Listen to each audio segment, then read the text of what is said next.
Kita berdoa ya, kita siapkan hati kita mendengar firman-Nya. Bapa dalam sorga, kami siapkan hati kami untuk mendengarkan firman-Mu, biar Tuhan memimpin dari awal hingga pada akhirnya, dan Roh Kudus menolong kami, memberi hikmat akal budi, supaya kami diberi pengertian yang daripada Tuhan, dan mampu memahami kebenaran daripada firman Tuhan. Terima kasih, terpujilah nama-Mu, dalam nama Tuhan Yesus kami sudah berdoa. Amin. Baik, ibu-ibu sekalian, mari kita lanjutkan lagi ya pembahasan kita dari pengkhotbah ya. Kita melihat pengkhotbah pasal 1. Hari ini kita belajar dari ayat yang ke-12 sampai ayat yang ke-18. Jadi pengkhotbah pasal 1, kita lihat ayat 12 sampai ayat yang ke-18.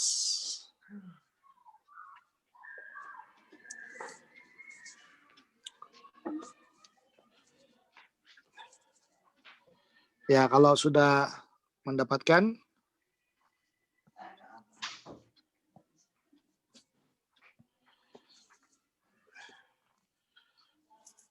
ya.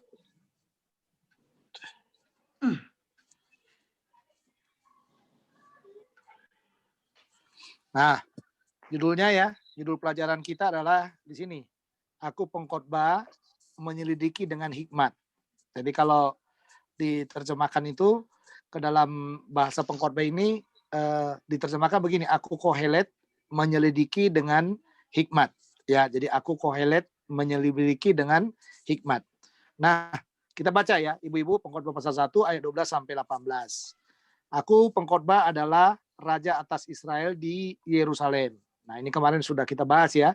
Kita udah mengerti bahwa ini merujuk kepada siapa? Merujuk kepada Salomo. Ya, dikatakan bahwa dia adalah raja atas Yerusalem, atas Israel di Yerusalem, ya, di Yerusalem. Nah, lalu yang berikutnya ini ya, jadi karena kemarin dia sudah membuat semacam evaluasi di hari tua itu ya, evaluasi di hari tua itu. Nah, sekarang dia mulai membuat lagi ya, evaluasi yang baru lagi ya. Jadi sangat banyak sekali yang membuat evaluasi itu ya dalam 12 pasal itu. Nah, tapi ini bagian yang kedua. Dia katakan, aku membulatkan hatiku untuk memeriksa dan menyelidiki dengan hikmat segala yang terjadi di bawah langit. Nah, lalu di dalam bagian ini dia mendapatkan kesimpulan itu pekerjaan yang menyusahkan yang diberikan Allah kepada anak-anak manusia untuk melelahkan dirinya. Nah, jadi ini ibu-ibu ya, kita harus melihat ya, tadi di sini dikatakan aku Kohelet menyelidiki dengan hikmat. Hikmat itu sesuatu yang dibanggakan oleh Salomo pada masa jayanya. Pada masa jayanya dikatakan tidak ada orang yang lebih hebat dari dia. Sangat berhikmat dia. Tapi dikatakan dia berusaha dengan hikmat itu dikatakan menyelidiki segala yang terjadi di bawah matahari. Di bawah langit ya, di bawah langit. Nah, tapi kesimpulannya dia dikatakan, kesimpulannya dia di sini, itu pekerjaan yang menyusahkan yang diberikan Allah kepada anak-anak manusia untuk melelahkan dirinya. Jadi makanya orang suka sekali ya membuat penelitian itu ya. Ya, nggak salah sih orang membuat penelitian, misalnya penelitian tentang gereja, kenapa gereja nggak bertumbuh, penelitian tentang tentang kehidupan, mengapa hidupku begini-begini saja gitu ya. Nah, nggak salah itu semuanya kita lakukan, tetapi kalau dikatakan di sana memeriksa dan menyelidiki dengan hikmat segala yang terjadi di bawah langit katanya, ya kesimpulan kita bisa juga kayak Salomo itu ya, bahwa kesimpulan yang kita dapatkan itu dikatakan itu pekerjaan yang menyusahkan yang diberikan Allah kepada anak-anak manusia untuk melelahkan dirinya. Jadi yang pertama di sini Kohelet menyelidiki dengan hikmat, kesimpulannya dia yang pertama ya dikatakan bahwa itu adalah pekerjaan yang menyusahkan. Jadi penyelidikan itu pekerjaan yang menyusahkan. Lalu yang kedua dikatakan lagi, aku telah melihat segala perbuatan yang dilakukan orang di bawah matahari. Tetapi lihatlah, segala sesuatu adalah kesia-siaan dan usaha menjaring angin. Yang bongkok tak dapat diluruskan, dan yang tidak ada tak dapat dihitung. Nah, ini dia. Jadi dia menyelidiki dengan hikmat tadi dikatakan. Yang pertama dikatakan itu pekerjaan yang menyusahkan. Ya, pekerjaan yang menyusahkan. Lalu yang kedua sekarang, ya yang kedua dikatakan, segala sesuatu adalah kesia-siaan. Ya, jadi aku telah melihat segala perbuatan yang dilakukan orang di bawah matahari, tetapi lihatlah katanya. Dalam kesimpulan hikmat itu ya, lihatlah dikatakan segala sesuatu adalah kesia-siaan dan usaha menjaring angin. Yang bongkok tak dapat diluruskan dan yang tidak ada tak dapat dihitung. Ya gimana kita mau menghitung yang tidak ada kan? Ya, ya dari generasi kita aja mungkin dari kakek kita, dari nenek kita, dari atas kita hitung udah berapa yang dipanggil Tuhan. Mungkin kita tidak bisa hitung juga. Ya kalau kita udah hitung dari bawah, dari atas sampai ke bawah seperti itu. Lalu kadang-kadang kita mungkin bisa menghitung juga. Saya ini dari keturunan dari buyut saya dari atas sana, kira-kira saya keturunan keberapa ya gitu. Kita nggak bisa menghitung juga. Ya orang Batak biasanya itu sangat ahli kan. Orang Batak itu menghitung kayak gitu-gitu saudara. Sehingga kalau ditanya marganya misalnya ya, si Tompul katanya gitu. Ya si Tompul nomor berapa katanya gitu. Nah kalau udah dibilang nomor saudara, nah itu dia menghitung generasi demi generasi yang ada. Sehingga generasi yang sekarang itu dia udah generasi keberapa.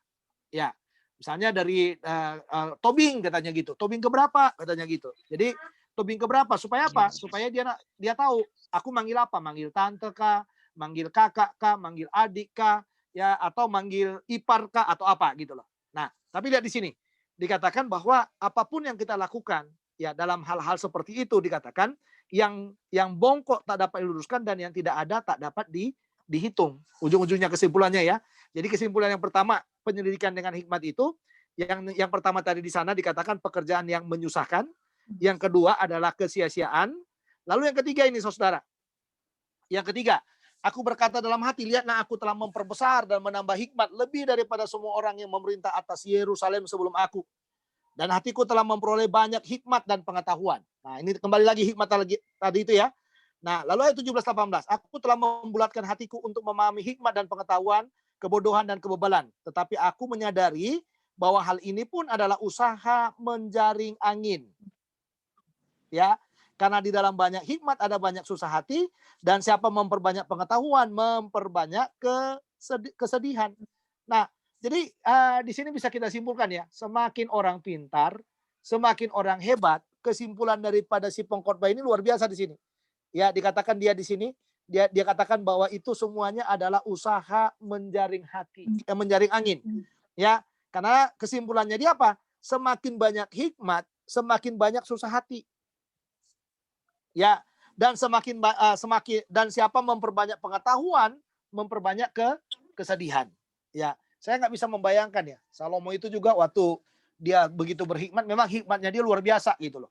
Tapi lihat itu, setiap hari orang datang bertanya kepada dia, setiap hari orang ingin tahu tentang persoalan-persoalan hidupnya, setiap hari banyak hal yang dipertanyakan orang kepadanya. Ya sebenarnya itu yang dibilang mungkin itu ya, banyak susah hati ujung-ujungnya. Dia nggak bebas. Nah, makin kita pintar, makin tinggi titel kita, makin kita meraih strata demi strata seperti itu misalnya ya. Ya, semakin banyak orang juga yang harus bertanya kepada kita dan kita harus ladeni siang dan malam. Nah, lihat di sana dikatakan di dalam bagian ini yang dibilang kesimpulannya dia, karena di dalam banyak hikmat ada banyak susah hati dan siapa memperbanyak pengetahuan memperbanyak kesedihan. Jadi tiga ini ya. Ibu-ibu coba lihat di sini ya. Jadi aku Kohelet menyelidiki dengan hikmat ya. Waktu dia selidiki segala sesuatu itu ya kan, yang pertama dia menyelidiki di bawah langit ya, dia menyelidiki di bawah langit dikatakan kesimpulannya dia adalah pekerjaan yang menyusahkan. Satu ya, pekerjaan yang menyusahkan. Lalu yang berikutnya dia selidiki lagi perbuatan yang dilakukan orang di bawah matahari ya kan, kesimpulannya apa? Kesia-siaan ya. Lalu yang ketiga di sini dia mulai menggunakan hikmat, pengetahuan semuanya, ya. Akhirnya kesimpulannya dia katakannya semakin banyak hikmat katanya, semakin banyak susah hati. Ya. Nah, saya bantu ibu-ibu untuk mengingatkannya supaya nggak lupa ya. Ya, jadi supaya tidak lupa apa namanya kesimpulannya ya. Jadi hasil penyelidikan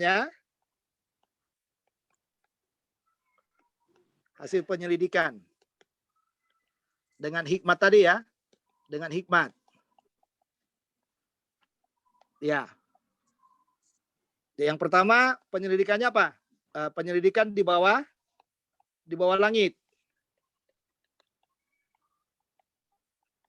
Ya, di bawah langit. Kesimpulannya apa tadi di situ? Kesimpulannya dikatakan pekerjaan yang melelahkan ya. Ya, pekerjaan yang menyusahkan. Ya, jadi kesimpulannya adalah pekerjaan yang menyusahkan.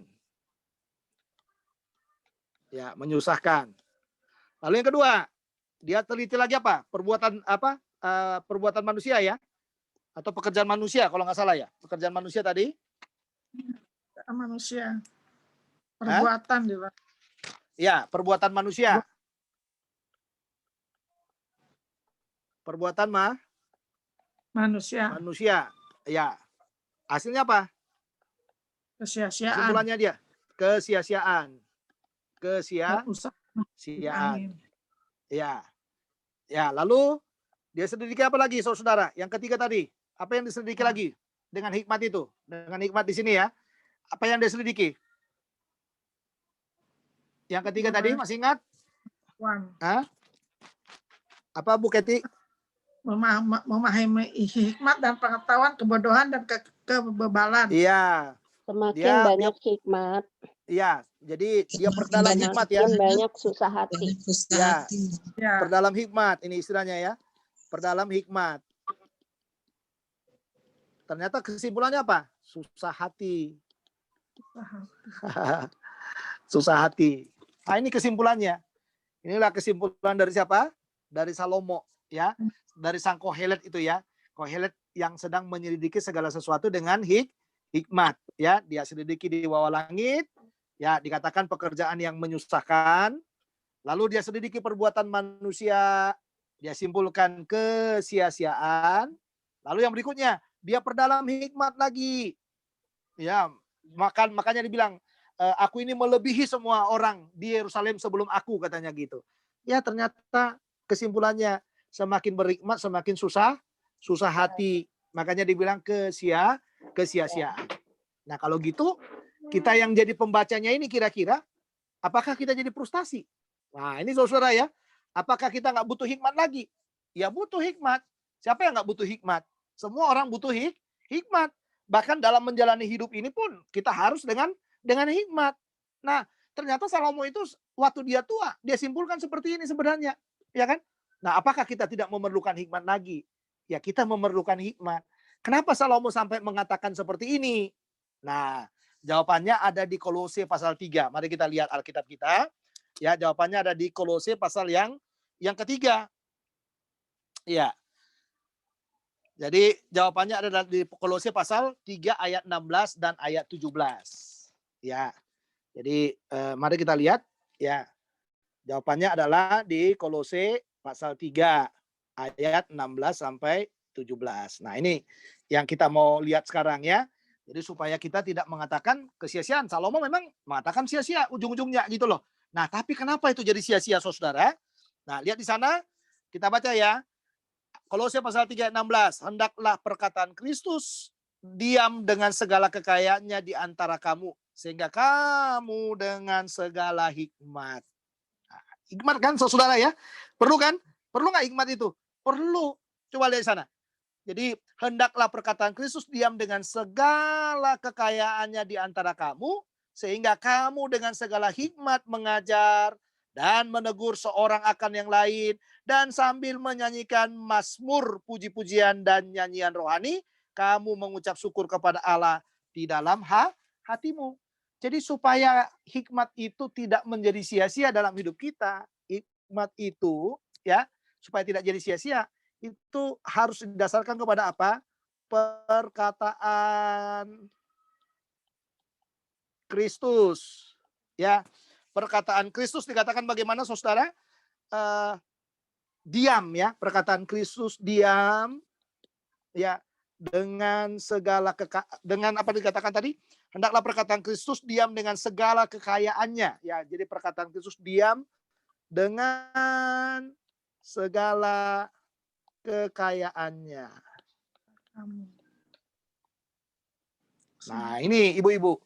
Ya, ini yang harus kita ingat nih. Jadi, perkataan Kristus itu harus diam dengan segala kekayaannya. Jadi kita tahu tuh, Salomo kenapa dia menyelidiki hikmat pada akhirnya. Dia mengatakan sia-sia, itu dia di akhir kehidupannya, dia kehilangan siapa? Dia kehilangan Tuhan dari dalam hidupnya. Ya kan? Di akhir dari puncak kejayaannya setelah dia turun, dia sudah mulai apa? Berjalan tidak lagi dengan hikmat yang sepenuhnya sumbernya daripada Tuhan.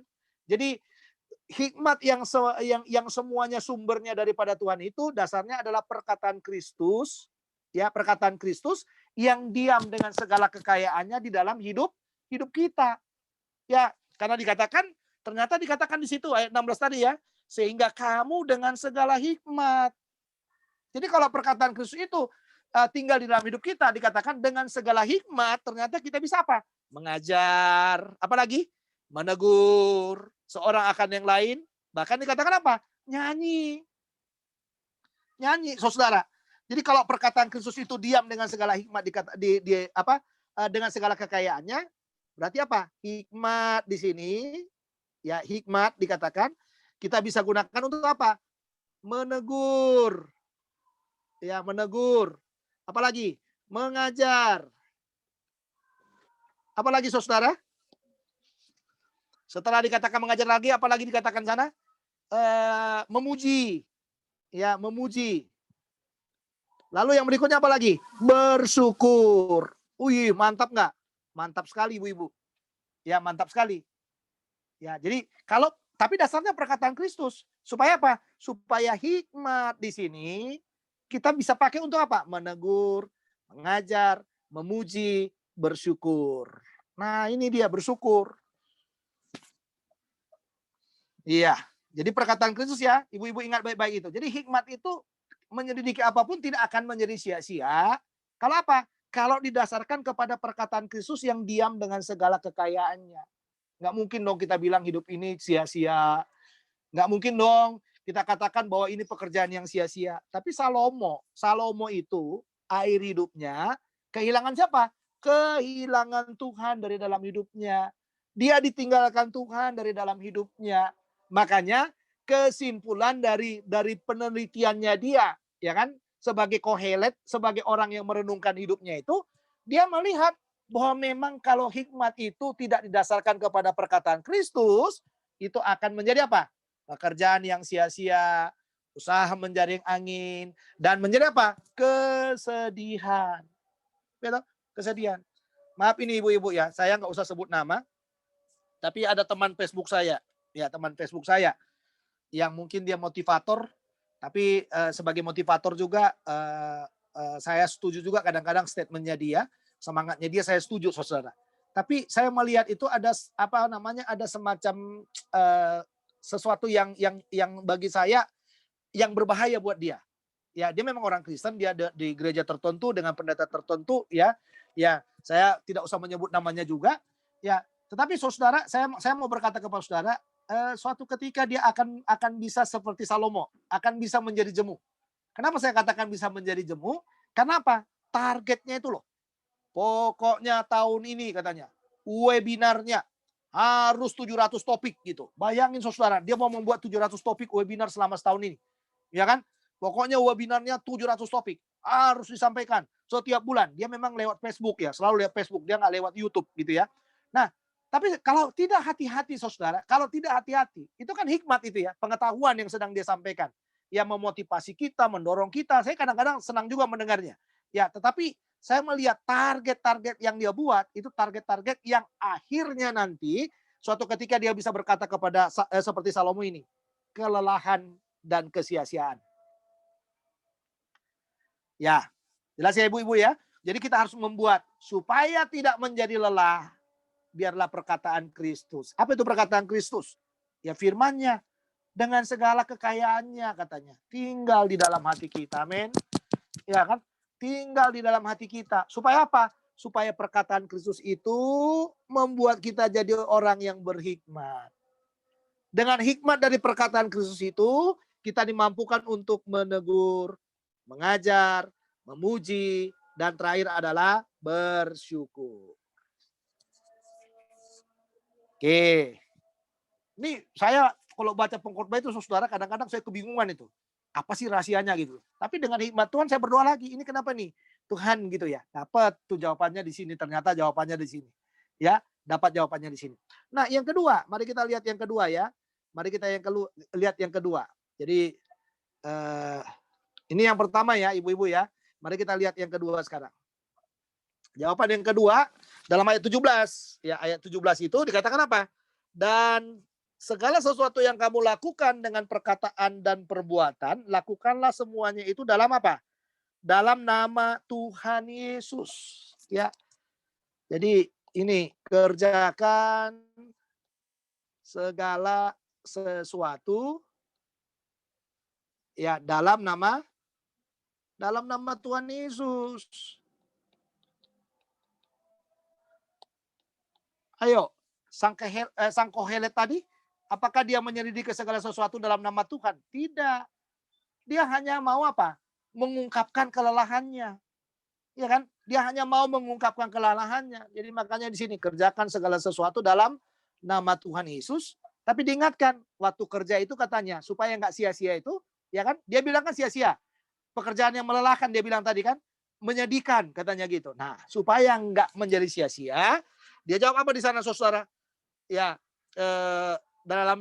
segala sesuatu yang kamu lakukan dengan perkataan atau perbuatan, lakukanlah semuanya itu dalam nama Tuhan Yesus. Nah ini dia, sambil satu bersyukur. Diulang lagi ya saudara, kata bersyukur ini. Yang kedua apa lagi saudara? Ya, bukan hanya saya, dikatakan dalam nama Tuhan sambil mengucap syukur oleh dia, kepada dia. Jadi sambil bersyukur, dan apa di sana? Kalau dikatakan bersyukur oleh dia kepada Allah Bapa kita, apa yang dimaksudkan? Yaitu Tuhan itu jadi apa? Jadi fokus. Jadi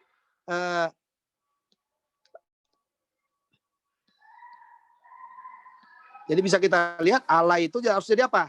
Allah itu jadi fokus syukur kita. Fokus syukur kita.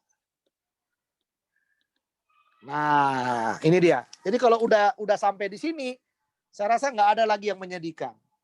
Amin. Nggak ada lagi yang melelahkan. Tidak ada lagi yang menyakitkan, ibu-ibu. Ya, kenapa? Karena dikatakan kerjakanlah segala sesuatu dalam nama Tuhan Yesus. Sambil bersyukur, lalu harus buat Allah itu menjadi apa? Fokus syukur kita. Jadi kalau kita nggak mampu menyelidiki segala sesuatu, ya bersyukur aja. Jangan kita bilang ini pekerjaan yang melelahkan. Ya kan? Salomo menyimpulkan seperti itu. Ya nggak apa-apa. Karena memang tadi saya katakan, dia kehilangan Tuhan dalam hidupnya. Ya kan? Nah, lalu yang berikutnya, saudara. Kalau kita sedang menyelidiki pekerjaan-pekerjaan dari manusia, kita mungkin melihat ya, waduh ini kok kayak gini ya, kayak gini gitu. Nggak perlu kita katakan, kesia-siaan nih pekerjaan manusia, dia akan sia-sia. Nggak perlu. Kita harus belajar. Dikatakan di sana, bersyukur. Jadi syukur itu, ini catat baik-baik ini. Syukur itu mengalahkan segala kehebatan kita. Ya, jadi mau saya tambahkan nih sedikit catatan di sini. Jadi syukur itu atau mengalahkan kehebatan kita. Ya, mengalahkan kehebatan kita. Ayo, sekarang ini saudara. Ya, dengan pandemi ini, di mana kehebatan orang? Nggak bisa. Orang mau katakan dia hebat, bikin ini, bikin itu. Aduh, dia susah, saudara. Dia akan susah sendiri. Makanya yang paling baik itu adalah bersyukur. Karena semua kehebatan kita dikalahkan oleh syukur kita. Jadi syukur itu mengalahkan apa? Mengalahkan kehebatan kita. Yang kedua, ya, bukan hanya syukur itu mengalahkan kehebatan kita, tapi syukur itu juga menguji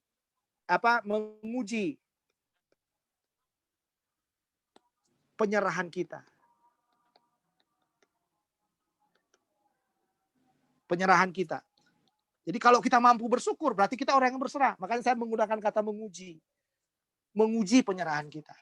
Jadi semakin kita mampu bersyukur, nah ini dia, kita diuji. Kita ini orang yang mau menyerahkan diri nggak sama Tuhan. Ya, syukur itu mengalahkan kehebatan kita, syukur itu menguji penyerahan kita, ya kan? Lalu yang ketiga, bukan hanya itu saudara, bukan hanya mengalahkan kehebatan kita, menguji penyerahan kita, tapi syukur itu menjadi apa? Syukur itu dasar bagi kita, untuk membiarkan membiarkan Allah bekerja lebih dari apa yang kita pikirkan. Wah, ini dia. Jadi dasar bagi kita untuk membiarkan Allah bekerja lebih dari apa yang kita pikirkan. Nih ibu-ibu, apa yang saudara pikirkan? Penyelidikan apa yang saudara buat? Belajar bersyukur. Sampai di sini Tuhan saya sudah temukan. Sampai di sini Tuhan engkau sudah bekerja. Sampai di sini Tuhan engkau sudah melakukan hal-hal yang luar biasa. Nah makanya dikatakan dalam bagian ini, syukur itu dasar bagi kita untuk membiarkan Allah bekerja lebih dari apa yang kita pikirkan. Mari ibu-ibu, kita belajar melihat 3 hal ini. Ya, jadi kata kuncinya sederhana ya dalam bagian itu. Jadi hikmat itu perlu nggak? Oh perlu. Kenapa Kohelet tidak berhasil menyelidiki segala sesuatu dengan hikmat yang ada? Itu tadi, ya, karena perkataan Kristus tidak tinggal di dalam hidupnya. Lalu yang kedua tadi apalagi? Bukan hanya perkataan Kristus yang tidak tinggal dalam hidupnya, dia mengerjakan segala sesuatu itu bukan untuk Tuhan, tapi dia hanya mereview hidup, mereview sebuah perjalanan hidup, saudara.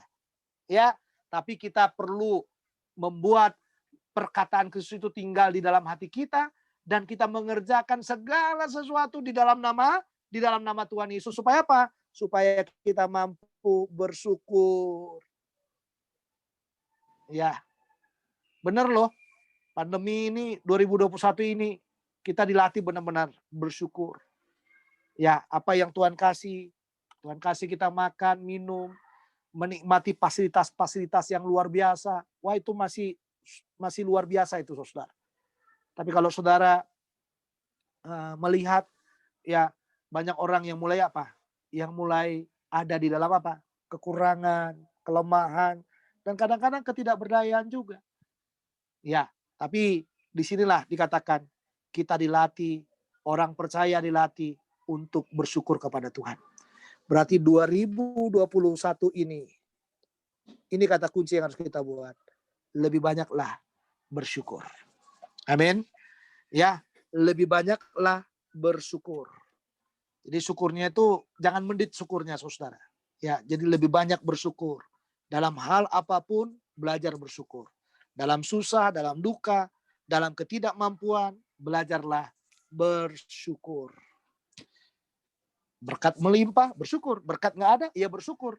Jangan kita jadi apa? Jadi bersungut-sungut. Ya, atau kita katakan seperti yang dikatakan oleh Kohelet, sia-sia segala sesuatu. Tidak ada dasar bagi kita untuk mengatakan segala sesuatu itu sia-sia. Nanti karena kita belum sampai ke ujung ya, ke pasal 12 itu belajar Kohelet itu, pengkhotbah itu, nanti di pasal 12 sebenarnya Kohelet mengungkapkan kenapa sampai dia katakan segala sesuatu sia-sia. Nanti ada rahasianya di situ. Ya. Jadi dia mau menjelaskan sebenarnya di pasal-pasal awal ini bagaimana hikmat itu kalau tidak didasarkan dengan perkataan Kristus, bagaimana hikmat itu kalau dikerjakan ya, dilakukan bukan untuk nama Tuhan. Apa yang akan terjadi? Nah, itu yang tadi dibilang, membuat semakin banyak bersedih hati. Tuhan Yesus memberkati kita. Saya percaya sore ini semua kita diberkati oleh Tuhan, dan saya percaya juga kasih Kristus senantiasa menolong, menyelidiki kita dan membawa kita kepada syukur yang lebih luar biasa lagi di dalam hidup kita. Mari belajar bersyukur kepada Tuhan dan mari naikkan syukur kepada Dia karena Dia Tuhan yang luar biasa buat kita.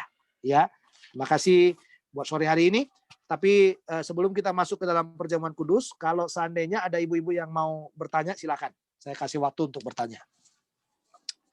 Atau membagi sesuatu, mari kalau mau dibagi sesuatu buat kita, ada berkat, ada pengalaman, silakan. Sebelum kita masuk dalam perjamuan kudus bersama.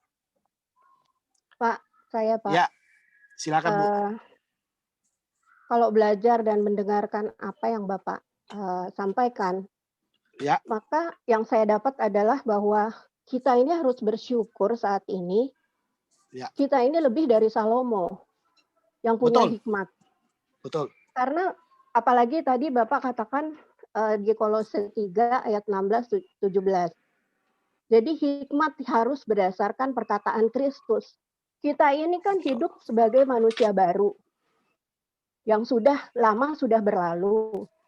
Nah, dengan ini berdasarkan perkataan Kristus, kita tahu semua, kita banyak baca firman Tuhan. Sehingga dengan pimpinan Roh Kudus, kalau kita membiarkan hidup kita dipimpin Roh Kudus, kita rasanya lebih berhikmat. Kita punya hikmat yang lebih gitu, yang gitu nggak sih Pak yang saya dapat? Iya, iya. Saya menunggu itu. Bahwa kita sebenarnya jauh lebih memahami banyak hal dari Salomo itu. Ya, karena gini, kalau Salomo itu kan zamannya Salomo itu selama dia dikendalikan Tuhan banyak hal yang dia tidak tahu Tuhan berikan kepada dia. Tapi begitu dia berpisah daripada Tuhan dengan kehidupannya yang jatuh dalam dosa itu, itulah yang membuat dia apa? Kehilangan pengharapan yang tadinya menjadi dasar daripada kekuatannya dia, sekarang sudah enggak. Makanya itu saya bilang, Bu, di masa tuanya dia kehilangan yang paling berharga dalam hidupnya. Ya memang saya setuju, ya kita ini orang yang paling beriman. Karena tadi hikmat kan, hendaklah perkataan Kristus diam di dalam hatimu, supaya dengan segala hikmat, kan hikmat toh. Jadi kalau kita mau menegur orang, kalau di dalamnya ada hikmat, orang sakit hati nggak? Oh nggak sakit hati. Ya kan? Kalau kita mau mengajar orang di dalamnya ada hikmat Tuhan, orang mendengar nggak? Oh mendengar. Kalau di dalam hati kita ada segala hikmat, gampang nggak kita memuji Tuhan? Oh sangat mudah sekali. Tapi kalau di dalam hidup kita ada hikmat, ada perkataan Kristus yang tinggal, dengan hikmat Tuhan, gampang nggak kita bersyukur? Wah gampang sekali bersyukur. Kenapa orang susah bersyukur, saudara? Karena hikmat Tuhan tidak ada dalam dirinya. Tidak ada perkataan Kristus dalam hidupnya. Jadi saya setuju yang dikatakan tadi, kesimpulan dari Ibu Edith mendengar pengajaran ini, bahwa ternyata saudara, kita harus bangga jadi orang percaya. Bangga dengan jadi orang yang percaya kepada Yesus, jadi manusia baru. Karena ternyata kita diberi kekayaan hikmat yang luar biasa oleh Tuhan. Amin. Ya, Amin. jadi nggak ada yang nggak bisa terselesaikan dalam hidup ini. Karena apa? Karena ada perkataan Kristus tadi. Oke, makasih Bu Edith. Silakan yang lain.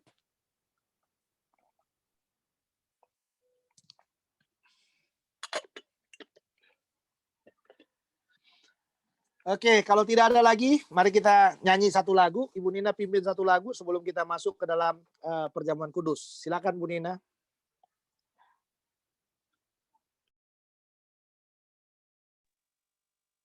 Ini untuk perjamuan.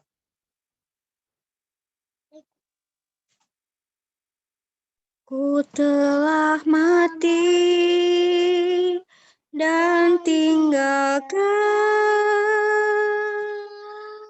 cara hidupku yang lama. Semuanya sia-sia dan tak berarti lagi. Hidup ini ku letakkan pada mezbah-Mu ya Tuhan. Jadilah padaku seperti yang Kau ingini.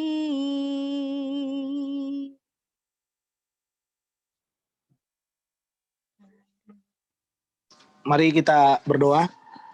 Bapak Surgawi, kami percaya Tuhan ada di tengah-tengah kami. Tuhan adalah penolong buat hidup kami.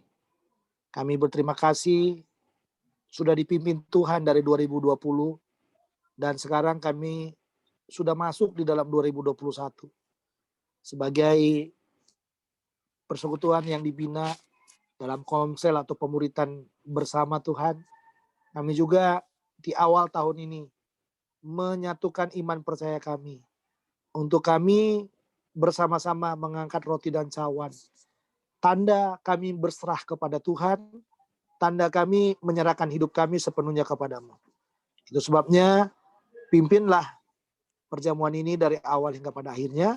Dan biarlah roh Tuhan ada di tengah-tengah hati kami. Roh Tuhan menjamah kami. Supaya hati kami sepenuhnya terarah kepada Tuhan. Dan sukacita kami menjadi penuh. Karena Tuhan Yesus hadir di dalam hidup kami. Terima kasih Tuhan Yesus buat semua kebaikan-Mu. Dalam nama Tuhan Yesus kami sudah berdoa. Amin. Saya baca satu ayat buat kita sebelum kita makan minum dari cawan Tuhan. Mari kita membaca dalam Yohanes. Ya, Yohanes pasal yang ke-6. Ya, Yohanes pasal yang ke-6.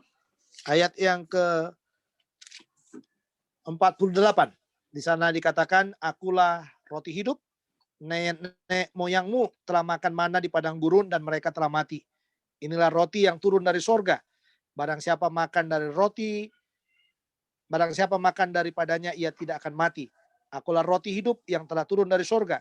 Jikalau seorang makan dari roti ini, ia akan hidup selama-lamanya.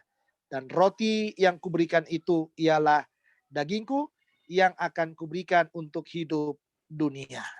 Ya, kita percaya bahwa karena tubuh Kristus kita diselamatkan.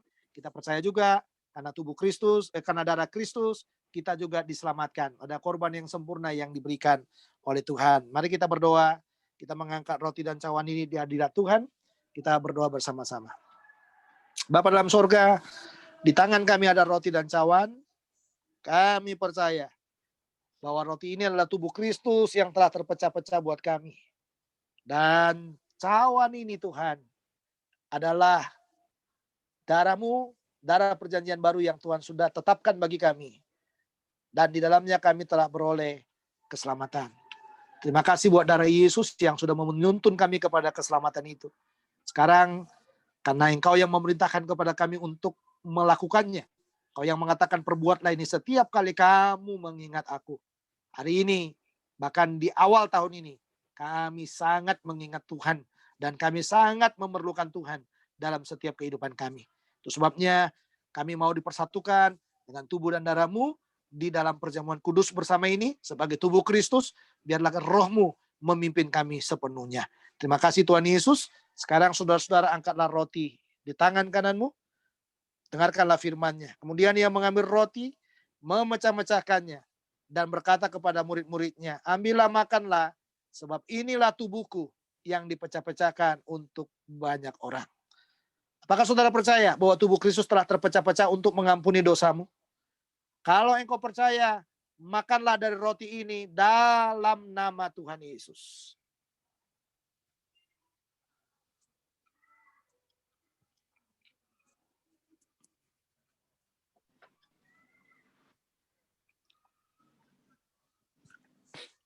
Mari kita mengangkat cawan sekarang. Kemudian Ia mengambil cawan. Lalu berkata kepada murid-muridnya, minumlah kamu semua dari cawan ini sebab inilah darahku. Darah perjanjian yang ditumpahkan untuk pengampunan dosa. Percayakah saudara bahwa darah Yesus telah tercurah di atas kayu salib untuk mengampuni dosamu? Kalau engkau percaya, minumlah dalam nama Tuhan Yesus.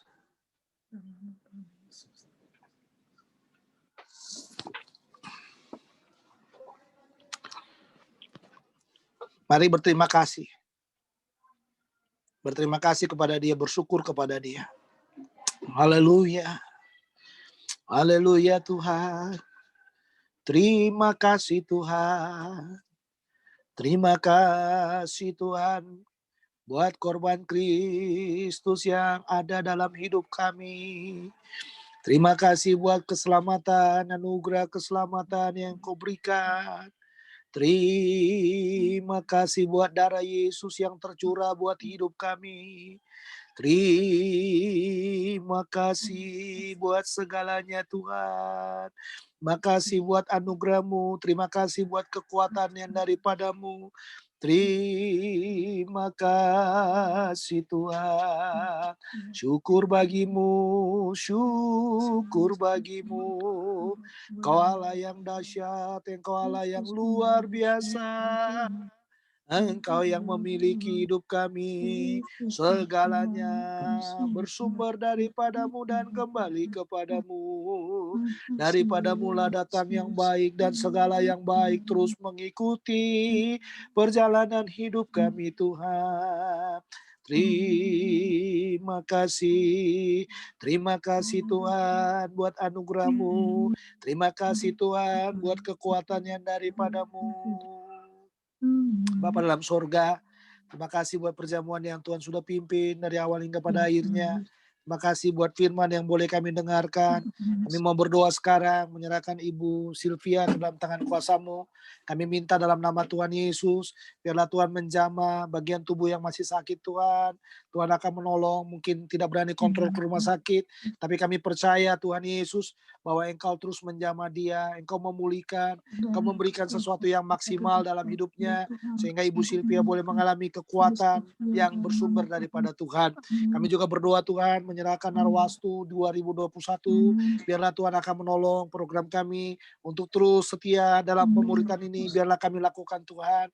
Kami terus berdoa supaya kami juga boleh mengontak teman-teman kami, mengajak mereka kembali lagi ya Bapak, untuk boleh bersekutu bersama-sama. Kami mendoakan 2021 menjadi waktu bagi kami, sekalipun kami lewat webinar seperti ini atau lewat Zoom seperti ini, tapi kami percaya Tuhan bahwa pada akhirnya Tuhan ada di tengah-tengah kami, Tuhan yang memimpin, Tuhan yang menghidupkan segalanya, sehingga dalam kondisi seperti ini pun kami terus membangun persekutuan kami di dalam Roh Kudus yang ada di dalam hati kami itu Tuhan. Terima kasih Tuhan Yesus buat semua kebaikan demi kebaikan-Mu. Kami yang hadir hari ini, kalau ada yang sakit jamah Tuhan dalam nama Yesus. Kalau ada yang susah jamah juga dalam nama Tuhan Yesus. Kalau ada yang bergumul dengan persoalan-persoalan hidupnya, Kau jamah dalam nama Yesus. Kami mendoakan untuk pandemi ini Tuhan, biarlah Tuhan akan tolong kami. Kami mau belajar bersyukur kepada-Mu, karena kami tahu syukur adalah kekuatan dari segalanya. Dan kami doakan Tuhan, biarlah Tuhan memberkati kami. Tuhan mencukupi segala keperluan demi keperluan kami. Tuhan melimpahkan berkat demi berkat yang daripada-Mu di masa-masa sulit ini Tuhan, supaya kami semuanya ada di dalam kekuatan, ada di dalam pertolongan yang daripada Tuhan. Terima kasih Tuhan Yesus buat kebaikan demi kebaikan-Mu. Dan sekarang kami menyerahkan hati dan pikiran kami, apa yang kami sudah dapatkan dalam persekutuan hari ini, firman-Mu, pujian, perjamuan, dan segalanya, biarlah kami kembalikan untuk hormat dan kemuliaan bagi nama-Mu. Sekarang kami akan mengakhiri persekutuan kami dan menerima berkat yang daripada Tuhan. Saudara-saudara, mari mengarahkan hati dan pikiran-Mu kepada Tuhan, dan terimalah berkat yang daripadanya. Kasih karunia dari Allah Bapa, sukacita di dalam Tuhan Yesus Kristus, serta persekutuan dengan Roh Kudus, kiranya menyertai saudara sekalian, mulai sore hari ini kekal selama-lamanya. Yang percaya katakan, amin. Selamat sore. Terima kasih Pak Silakan. Hermon. Ada yang mau Pak disampaikan? Terima kasih yang semua ibu-ibu Semuanya. Ada yang mau disampaikan Bu Edi? Tuhan berkati. Bu, ada yang disampaikan nggak Bu? Ya ini masih mikir Bu, sabar Bu. Terima kasih untuk semua yang hadir, tolong ingetin lagi yang lain karena kita belum normal lagi nih, yang hadir baru segelintir. Ya, Jangan setuju. keterusan libur. Nanti misalnya nggak ada di grup, tolong dikasih tahu kalau Selasa kita udah mulai lagi nih yang kedua. Minggu depan lebih banyak lagi yang ada. Nanti di grup juga akan kita umumkan. Ingetin lagi. Tolong Ya, semuanya ingetin ya. Mungkin kita perlu ini lagi kali, memotivasi lagi untuk siapa yang hadir akan di absen, supaya nanti memotivasi Bu Esther. Bu Esther juga bisa ya. Nanti ulang tahun Narwastu ada hadiah gitu. Iya, Bu Esther ada WA-nya. Udah aku undang masuk ke grup, nggak ada ya? Ada, kan? tapi dia belum respon. Mungkin dia nggak ngerti kali. Mungkin Nanti ya. nyari dulu, mestinya dia ke rumah aku ya sekali ya. Betul. Iya. Mestinya dia ke rumah saya deh, Selasa sekali aja deh. Iya, Zoom bareng dulu biar ngerti. Biar dia ngerti. Ya gitu aja. Oke. Sampai minggu depan. Sampai ketemu lagi ibu-ibu, sehat Sampai selalu. minggu depan, Pak Hermo. Jaga Terima Sehat kasih kesehatan. selalu. Ya, berkati semua ya. Shalom. Tuhan berkati Selamat semuanya. sore. Dek, sehat ya, Dek. Sehat Ya, semua. sehat Bu Si. Ya. Ya. Makasih Tuhan semuanya. berkati Terima kasih. semua. Tuhan berkati. Ya.